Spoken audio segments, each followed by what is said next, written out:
Karachi police office में 26वें national command course और 48वें specialised training programme के वफ्द की आमद। एडिशनल आईजी कराची ने नेशनल पुलिस एकेडमी इस्लामाबाद में ज़ेर तरबियत असिस्टेंट सुपरिटेंडेंट ऑफ पुलिस के अफसरान के वफ्द का इस्तकबाल किया। एडिशनल आईजी कराची ने वफ्द को शहर में लॉ एंड ऑर्डर्स की सूरत हाल और जराइम पर काबू पाने के लिए पुलिस की हिकमत अमली समेत दीगर अमूर पर तफसीली ब्रीफिंग दी। कराची के ज़मीनी हक़ाइक़ समेत मेगा सिटी होने की हैसियत से पाकिस्तान के दीगर शहरों की निस्बत कराची में जराइम की शरह और नौयत के बारे में भी ब्रीफिंग दी गई। एडिशनल आईजी कराची ने बतौर पुलिस चीफ अपने कैरियर और तजुर्बात की ज़ेर तरबियत पुलिस अफसरान को आगाह किया।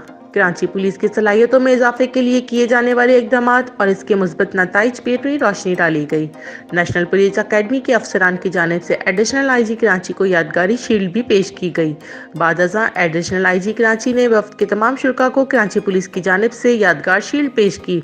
इस मौके पर एडिशनल आईजी कराची ने वफ्द में शरीक ज़ेरे तरबियत असिस्टेंट सुपरिटेंडेंट ऑफ पुलिस के अफसरान के मुस्तकबिल के लिए नेक तमन्नाओं का इजहार किया और इस बात की उम्मीद जाहिर की कि मुस्बित तब्दीली और पेशावराना अंदाज में फ़र्ज की अदायगी करते हुए अवाम का तहफ़्फ़ुज़ और अमन व अमान इनकी तरजीह रहे।